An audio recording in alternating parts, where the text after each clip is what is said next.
What's up, guys? We're back. I'm Rob, I'm Eli. and we're here to talk some more NBA. And up now, we're still on to we're on to some playoff teams. So we're against the nitty-gritty parts where a lot of people are disagreeing with us. But Sure, these are the teams that people actually care about, so they're a little harder to talk about, right? We'll get a lot of hate for having certain teams in certain positions. But who's up next here in this? What is it? The seventh spot? Seventh spot, Blazers. Portland Blazers. Are they still officially the Trailblazers? Yeah, I guess they are. So tell me about their current roster and what do you think of what they've got? We have Damian Lillard, CJ McCollum. Damian Lillard is a beast. He was a beast in the regular season. Didn't show up as much in the postseason. Yeah, kind of a trend. Not necessarily that he doesn't show up, because he's had some big playoff games and he's knocked down some big shots in big moments, but they never seem to be able to get over the hump. Yeah. What do you attribute that to? I mean, they played against the Pelicans. They had their offense wasn't better than the defense the Pelicans had. Drew Holiday, in my opinion, was really good against Lillard and McCollum, guarding both of them. That was insane. And did you expect Portland to beat Pelicans? I was going along with the hype a little bit. After Portland hit that third seed, I was like, okay, let's go into this. Yeah, so they had a nice run at the end of the year, right? Yeah. And I expected them to beat the Pelicans. I thought it would be a close series. Yeah. Matchup wise, though, Drew Holiday was everything for him. He's such a good defender, and that's exactly what you need against a team like Portland. So Portland gets knocked off early. What about the rest of their roster? Any of you guys jump out to you? What do you think of maybe Nurkic or Nurkic? Evan Turner dropped quite a bit. Back in his Boston days, he was insane, but he's really good. Mm-hmm. But now $17 million for him sounds insane. He had a lot of trouble fitting in when he first got to Portland, Yeah. which is strange to me because I feel like he's a guy that would be easy to play with. Yeah.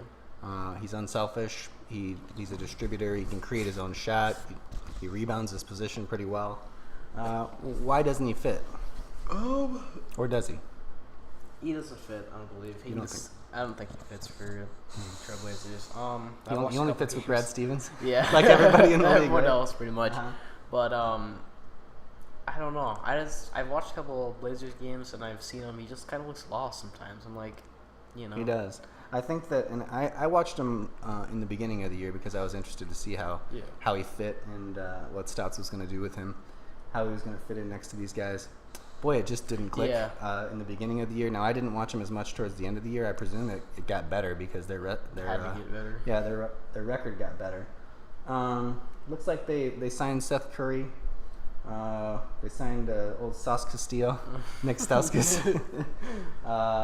Myers Leonard, not the most remarkable player, but he's just big guy, knocks down threes. I've got a lot of players for like $10 million. I mean, $10 million above 5 players, 6 players. Myers Leonard, he's not my kind of player. Harkless. Give me Kelly Olynyk instead. Yeah. El Farouk Aminu, he's an okay defender. Zach Collins, a kid that they picked, I think he was out of Gonzaga, if I recall. Disappointment. Yeah, he's it's too early to probably write him off, but first season was just kind of just surprising a lot of people. I mean, I think that he was exactly what we thought he was. Yeah. He needed to toughen up a little bit, hit the weights. Yeah. Probably put on 20, 30 pounds of muscle, and then we'll see where he's at. Yusuf Nurkic, this is a guy that I liked before he was drafted. He's got great footwork for a big guy, and statistically he shows as a good defender. I wouldn't have guessed that. And he can score in the post. He's kind of a whiner. If you've ever watched him play, he's got a lot of little nagging injuries. Somebody will bump him and he'll whine about it, and then he has to go sit down. He's on the bench shaking his little hand, and so he's like a giant wuss, kind of. But he's a solid NBA player. In terms of a draft pick, they picked this very young kid, Anthony Simons, who I think he's a long-term. He's kind of a project. I think they took a flyer on him. He's a high school prep kid who can really score it. You probably wouldn't want to meet him on the playground because he'd probably school you and make you look bad. That doesn't always make a good NBA player. And I'm selling on Simons. I don't think he's got the physicals. I don't think he's going to be a great player. But you can afford to take a flyer. What do you think of Seth Curry, signing of him? See, Seth Curry is another guy who is a solid player. Mm-hmm. I respect his game. He's a pretty good shooter. He's a fairly smart player. Does he move the needle? Does he make your team better? I always ask these questions when I'm trying to evaluate someone. Can he start? Can he be a meaningful player in a playoff game? Can he give you 15 minutes in a playoff game that you win? And I just don't know. Yeah. He's a nice enough guy. His brother's amazing. Yeah. You almost pity him for having to be Steph's older brother. Just be basically a worse version of Steph. Pretty much, right? He's always coming up short. It's like, oh man. It's like the DNA just, Seth just got a little bit worse. Not quite as quick. Doesn't quite have the handles, and nobody shoots it like Steph, of course. So looking at the roster, Mo Harkless is a guy people don't talk about too much. He's sort of a 3-and-D tough guy. I kind of like his game. They've got him on the books for 10 and 11 million. He's one of those types of guys you need to have on your roster if you're gonna make it. So the draft pick is a long-term project, and they didn't really sign too much, of note. Do you think they're better or worse? Worse. You didn't have any extremely young guys except for Zach Collins, and he didn't perform that well. You brought in Seth Curry, which is a good signing, I guess. Kind of a good backup for with shooting guard he plays. Mm-hmm. But other than that, you will not. You're not on the Sauce Castillo bandwagon. Oh my gosh! Don't start me there. They also had Swanigan, but Stauskas had a move last year where I think he went like behind the back, juked some guy, and then went up and dunked it with two hands. And I was like, who is this guy? What did he just... Nick Stauskas? That's Stauskas? So he's going to show that one to his grandkids, I'm sure. Yeah. He, coming out of college, I don't know if you saw him, but he went to Michigan. And just a really knockdown shooter and a smart player. But it just goes to show athleticism, speed kills. And even though he was a good college athlete, good isn't good enough when you're talking NBA. Okay, so you think they're worse. How many games did they win last year? They won 49 last year. Third seed, 49. I don't remember exactly what the splits were, but I know they went on some kind of run, right? They were in that pack with other teams, sort of 3rd through 8th, and then they separated themselves. Mm-hmm. You can do that sort of thing when you have superstars like Lillard.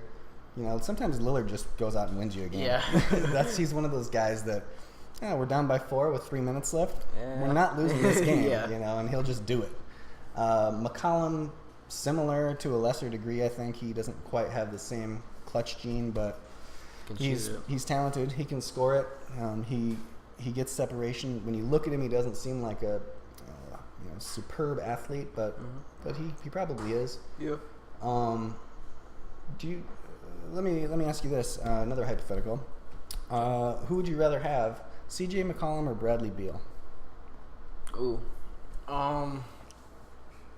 Like taking contracts out of that, because I don't know. Yeah, don't worry about contracts. They both make big money, right? Because Bradley Beal got re-signed, so I think they're probably similar. Yeah. McCollum or it's all about who would make a better duo, I guess. Lillard. And assuming you're just starting a roster from scratch. McCollum. First pick, you can either have McCollum or Beal. Beal. You would take Bradley Beal. I don't know. I think I just like Beal better, I think. I've seen a little bit more of Beal. You like his play style? Yeah, I like his play style. McCollum is... I don't know. I haven't seen much of him in games. Not as much as Beal. Yeah, and Lillard likes to take over games, so it's kind of hard for him, McCollum, to show up a lot of the times. That's a really tough call. So I guess that shows where we rank him right about the same as Bradley Beal. I think I would take McCollum. I just feel like he's a tougher guy mentally. Okay. I feel like if I have to win a playoff game or if I'm going into a series and I know I have to get 25 points out of one guy, I trust McCollum to do it before I trust Bradley Beal. I think Beal's going to put up a couple stinkers. And McCollum's going to be there every night. Okay, so... Now that I think about it, I'd probably maybe take McCollum. Because, did I talk you into it? Well, kind of. Now to think about it, like, who would you rely on? Because last year, obviously, with the Wall being out, Bradley Beal didn't show up a lot of games, which basically made the Wizards scrape to get that 8th seed. So I think I'd take McCollum. I don't know. I like to see maybe Lillard. I don't want to see Lillard get injured, but I want to see like McCollum go kind of a couple games without Lillard. So if you look at their salaries, looking ahead, Harkless and Leonard and Nurkic and Turner, you've got all your money tied up. Yeah. Can't. You'd like to add one more piece to fit right next to Lillard and McCollum. Yeah. But you can't. Yeah. Not to say that these guys aren't tradable, but boy, it's hard to imagine a deal that improves the team. The Evan Turner contract is very hard to trade. Yeah. People would take Nurkic, but then have you improved? Because good luck finding a replacement 5 that's better than Nurkic at that price. Harkless, another one of these role players. Myers Leonard, I wouldn't have paid him that much, but he is what he is. How many wins do you like him for in the 2018-19 season? I think I'm going to hit him with a quick 46, just right above the Pelicans. 46, and they won how many last year? 49. Dropped about 3. Okay. I'm going to take them at 45 wins. Yeah. All right, Blazers fans. 45 wins and 46 wins. We've been pretty close on most of these. Yeah. I'm gonna have to go way high or way low on these. we're gonna have to have at least one that's a hot take. So of the remaining teams, let's have one hot take. Okay. I got my hot take. You already got your hot take? Okay, so who's up next? Perhaps the most controversial one of all, and that is LA Lakers. I think they signed a guy in the offseason. Well, as a small deal, sign a couple players. LeBron James, no big deal. Okay, come back for the Lakers.